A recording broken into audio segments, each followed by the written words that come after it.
சந்தா வந்து சேரனுக்கு ஃபோன் பண்ணுறாங்க. அப்போது சேரன் வந்து ரொம்ப எமோஷ்னல் ஆகி பேசிகிட்டு இருக்காரு. என்ன சந்தா, நல்லா இருக்கியா? எப்போ ராமேஸ்வரத்துலேருந்து எப்போ வீட்டுக்கு போனீங்க? சரி, உங்கள் மாமாலாம் வந்திருக்காரா இல்லை இன்னும் வரலையா அப்படின்னு சொல்லி கேட்குறாங்க.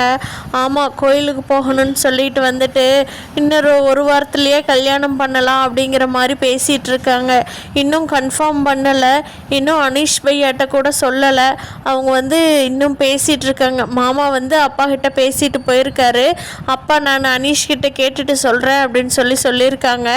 அப்பா மாமா இருந்துக்கிட்டே இல்லை, நீங்கள் அனீஷை வந்து வர சொல்லிடுங்க, கல்யாணத்தை அடுத்த வாரத்துலேயே வச்சுக்கலாம், இது இப்படியே விட்டுட்டே போனால் சரிப்படாது. ஆமாம், ராமேஸ்வரம் போனப்போ கூட அவள் போய் அவனை பார்த்துட்டு வந்தா போலையே அப்படின்னு சொல்லி மாமா வந்து சந்தேகமாக அப்பாட்ட கேட்க, அப்பா இருந்துட்டு அதெல்லாம் ஒன்றும் இல்லை, அவள் சும்மா கொஞ்ச நேரம் அந்த பக்கம் போயிட்டா, அதனால் அவனை காணன்னு கூட்டிகிட்டு வர போனே தவிர யாரையும் பார்க்கவல்ல சந்தா போகலை அப்படின்னு சொல்லி மாமா சமாளிச்சிட்ருக்காங்க அப்படின்னு சந்தா சொல்கிறாங்க. அப்போது சேரனுக்கு இன்னும் ஒரு வாரத்துலேயே கல்யாணம் வைக்கலான்னு பேசியிருக்காங்களா சந்தா? அப்போது நான் வந்து உன்னை கூட்டிகிட்டு வந்துடட்டுமா அப்படிங்கிறாங்க. இல்லை, நீங்கள் வர்றதெல்லாம் முடியாது, நீங்கள் வந்து கூட்டிகிட்டு வர்றதுங்கிறதெல்லாம் எங்கள் ஊருக்குள்ளே நடக்காத வேலை. அனீஷ் இங்கே இருந்தால் கூட 2 பேரும் சேர்ந்தாவது கொஞ்சம் தூரம் வரலாம். ஆனால் அனீஷும் இங்கே இல்லை, அனீஷே இனிமேல் தான் வரணும், அதனால் நீங்களாம் வர முடியாது அப்படின்னு சொல்கிறாங்க. அவ்வளோதான், நம்ம கதி முடிஞ்சது, நீங்கள் வேறு கல்யாணம் தான் பண்ணணும், நான் வந்து இங்கே எங்கள் மாமாவை தான் கல்யாணம் பண்ணிக்க போகிறேன் அப்படின்னு சொல்லி சந்தா வந்து அழுதுகிட்டே சேரனண்ணாகிட்ட பேசுகிறாங்க. அதுக்கு சேரன் வந்துட்டு சந்தா அழுகாத சந்தா, நான் ஏதாவது ஒரு ஐடியா பண்ணி உன்னை அங்கேருந்து கூட்டிகிட்டு வந்துடுறேன் அப்படிங்கிறாங்க. இல்லை, அது கண்டிப்பாக முடியாது, எங்கள் மாமாவும் மாமாவோட ஆளுங்களும் விடமாட்டாங்க அப்படின்னு சொல்லி சந்தா சொல்கிறாங்க. அப்போது சேரனண்ணா, சரி சந்தா இரு, நான் என்னங்கிறத பார்த்துட்டு உனக்கு ஃபோன் பண்ணுறேன், நீ ஃபோனை கையிலேயே வச்சிட்டு யாரும் இருக்கிறாங்க எடுக்க முடியல அப்படின்னா நீ அட்டன் பண்ணி ஒரு 2-3 செகண்ட் வச்சுருந்துட்டு அப்புறம் கட் பண்ணிடு அப்படின்னு சொல்லவும், சரி அப்படின்னு சொல்லிட்டு சந்தா ஃபோனை வச்சிட்றாங்க. ஃபோனை வச்சுட்டு அங்கே ரூம்குள்ளே உட்காந்துக்கிட்டே அழுதுகிட்டு இருக்காங்க. சேரனுக்கும் ஒரு மாதிரி உட்காந்து கண்ணெல்லாம் செவந்து கண்ணீர் வந்துக்கிட்டு இருக்கு.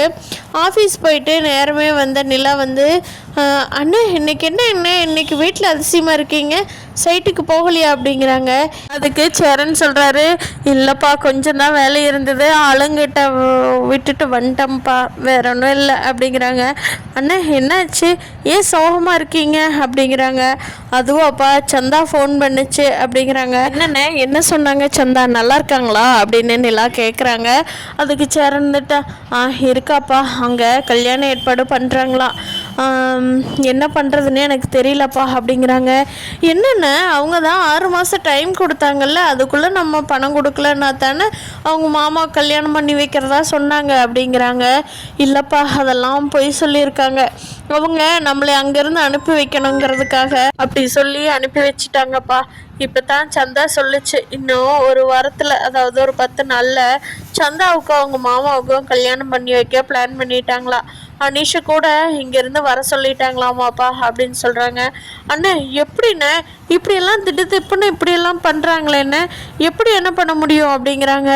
என்னப்பா பண்ணுறது, சந்தா சொல்லுது நீங்கள் வராதீங்க, வந்தாலும் கல்யாணம் பண்ணி வைக்க மாட்டாங்க நம்மளுக்கு, உங்களால் இந்த ஊர்க்காரங்களாம் சேர்ந்து ஏதாவது பண்ணிடுவாங்க அப்படின்னு சொல்லுதுப்பா, அவ்வளோதான்ப்பா, நீ சந்தாவை மறந்துட வேண்டியதான் அப்படின்னு சொல்லவும், அண்ணா என்னென்ன இதுக்கு ஏதாவது வழி இருக்குமான்னு நான் யோசிச்சு பார்க்குறேன், இருங்க சோழன்கிட்டையும் சொல்கிறேன் அப்படிங்கிறாங்க நிலா. அதுக்கு சேரன் சொல்கிறாரு, இல்லைப்பா சோழன்கிட்ட நீ சொல்ல வேண்டாம், சொன்னால் அவள் இப்போவே சந்தாவோட வீட்டுக்கு போகலான்னு நிற்பான், சந்தாவோட வீட்டுக்கு போய் வரவே ஒரு பயங்கரமாக செலவாகுதுப்பா, அங்கே போயினாலும் அவங்க மாமா அந்த வீட்டில் இருக்கிற ஆளுங்களெல்லாம் எதிர்த்து நம்ம வந்து சந்தாவை கூட்டிகிட்டு வர முடியாதுப்பா, அதனால் வேண்டாம், நீ சோழங்கிட்ட சொல்ல வேண்டாம், வேறு ஏதாவது வேணால் யோசனை பண்ணி பாருப்பா, எதுவும் ஐடியா கிடைக்குதான்னு நானும் யோசித்து பார்க்குறேன், தெரிஞ்சவங்க யாராவது அங்கே இருக்கிறாங்களா எங்களோட வேலை செய்கிறவங்க, அந்த மாதிரி விசாரித்து பார்க்குறேன்ப்பா அப்படின்னு சொல்லி சேரனண்ணா சொல்லவும், நிலா இருந்துக்கிட்டு, கண்டிப்பாண்ணே எனக்கு தெரிஞ்சு எங்கள் ஆஃபீஸில் கூட ஏதாவது இருக்காங்களா என்னன்னு நான் ஃபுல்லாக சர்ச் பண்ணி பார்க்குறேன்னு அப்படிங்கிறாங்க. சரிப்பா அப்படின்னு சொல்லிட்டு ஒரு மாதிரி சோகமாயிடுறாரு. நிலாவுக்கு சேரன் அண்ணாவை பார்க்க ரொம்ப வருத்தமாக இருக்குது. ஐயோ, இவருக்கு எப்படியாவது சந்தாவை கல்யாணம் பண்ணி வச்சிடணுமே.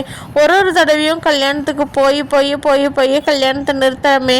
அதை எப்படியாவது அந்த இதை மட்டும் மாற்றி காட்டணும்லான்னு ரொம்ப ஒரு மாதிரி யோசிச்சுக்கிட்டே வெளியில் வந்து உட்காடுறாங்க. அப்போ நடேசன் இருந்துட்டு, என்ன மருமகளே தீவிர யோசனையில் இருப்பா போல அப்படிங்கிறாங்க. ஆமாங்க அங்கிள், இப்போ சந்தாவுக்கு கல்யாணம் பண்ணி வைக்க பார்த்துட்ருக்காங்களாம். அண்ணன் சொல்லி ரொம்ப வருத்தப்பட்டாங்க அங்கிள். என்ன பண்ணுறது, எப்படி பண்ணுறது, நம்ம யார்கிட்டையாவது பணத்தை வாங்கிக்கிட்டு போகணுன்னா அங்கே போகிறதுக்கு சேஃப்டியாக இருக்குமா, அங்கே போய் நம்ம அண்ணனுக்கு கல்யாணம் பண்ணி கொடுப்பாங்களா, எத்தனை யோசிக்க வேண்டியதாக இருக்குது அங்கிள். என்ன பண்ணுறதுன்னே தெரியல. அண்ணன் விட்டுடலாம்ப்பா, அவங்க கல்யாணம் பண்ணி தரமாட்டாங்க சந்தாவை அப்படின்னு சொல்கிறாங்க. எப்படிங்க அங்கிள் அப்படி விட முடியும், நீங்களே சொல்லுங்கள் அப்படிங்கிறாங்க. ஆமாம்மா, அதை கூட்டிகிட்டு வந்து கல்யாணம் பண்ணி வச்சிடலாமா, பேசாமல் அன்னைக்கு மாதிரி ஃப்ளைட்டில் போயிட்டு கூட்டிகிட்டு வந்து இங்கே வந்து கல்யாணத்தை பண்ணி வச்சுருவோமா அப்படின்னு சொல்கிறாங்க. அது முடியுமா அப்படின்னு சொல்லி நிலா கேட்குறாங்க. அதுக்கு நடேசன் சொல்கிறாங்க, ஏம்மா நான் நல்லா அங்கே ஆல் இந்தியா பர்மிட் வாங்கி வச்சுருந்தானே லாரி ஓட்டுறப்போ, எனக்கு எத்தனை ஃப்ரெண்ட்ஸ் இருக்காங்க தெரியுமாம்மா. அங்கே சந்தாவோட ஊர் பக்கத்தில் இருக்கிற ஃப்ரெண்ட்ஸுக்கிட்ட ஹெல்ப்பு கேட்டால் சந்தாவை சூப்பராக கூட்டிகிட்டு வந்து விட்டுருவாங்கம்மா. அப்படி இல்லைன்னா கூட அங்கே இருக்கிறையே ஏதோ ஒரு கோயிலில் அவங்களையெல்லாம் ஹெல்ப்பு கூப்பிட்டு கல்யாணம் பண்ணி வச்சிடலாமா அப்படிங்கிறாங்க. அங்கிள், இது நல்ல ஐடியாவே இருக்கே. அப்போது உங்கள் ஃப்ரெண்ட்ஸுக்கிட்ட கூப்பிட்டு பேசுகிறீங்களா, நம்ம அண்ணாவையும் கூட்டிகிட்டு போய் கல்யாணம் தங்கியே முடிச்சுட்டு வந்துடுவோம் அப்படிங்கிறாங்க. கண்டிப்பாம்மா, நான் இப்போயே எடுத்து கூப்பிட்றேன். என் பையனுக்கு அந்த சந்தாவை கொடுக்கலன்னா அப்புறம் யாருக்கு தான் கொடுப்பாங்க, அவங்க பெரிய என்ன மன்னர் பரம்பரையாவுங்க அப்படின்னு சொல்லி நடேசனுக்கு கோபம் வந்துடுது. இருமா, இன்னும் கொஞ்ச நேரத்தில் நான் கூப்பிட்டு கேட்டு சொல்கிறேன் அப்படின்னு சொல்லிடுறாரு. வந்து கார்த்திகா அழுதுகிட்டே சேரனோட வீட்டுக்கு வர்றாங்க. கார்த்திகா என்னாச்சு அப்படிங்கிறாங்க. மாமா ஒன்றும் இல்லை மாமா அப்படின்னு சொல்லிட்டு சேரனை கட்டி பிடிச்சி அழுகிறாங்க கார்த்திகா. அப்போ சேரன் கேட்குறாங்க, என்னாச்சு கார்த்திகா, சொன்னீங்கன்னா தானே தெரியும், சும்மா நீ பாட்டுக்கு அழுதுட்டு இருந்தீங்கன்னா எங்களுக்கு எப்படி தெரியும் அப்படிங்கிறாங்க. அப்போது கார்த்திகா சொல்கிறாங்க, இங்கே பாருங்க அம்மா போட்டால் 35 பவுனில் 10 பவுன் தான் எங்கிட்ட இருக்குது, மீதியெல்லாம் அவங்ககிட்ட தான் இருக்குது.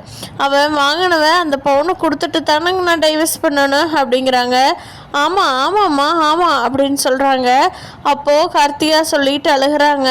கிட்ட சொல்கிறாவன், இவங்ககிட்ட நகையெல்லாம் நாங்கள் எப்பயோ கொடுத்தாச்சு, கொடுத்ததுக்கப்புறமா தான் இவன் அம்மா வீட்டுக்கே போனவன் திருப்பி இங்கே வரவே இல்லை. அப்புறம் எப்படி எங்கள் நகை மட்டும் எங்ககிட்ட வந்திருக்கு, இவளோட நகை மட்டும், அதனால் அவள் பொய் சொல்கிறான்னு சொல்லி கேஸையே முடிச்சு விட்டுட்டாங்க பெரிய வக்கீல்கிட்ட போய்.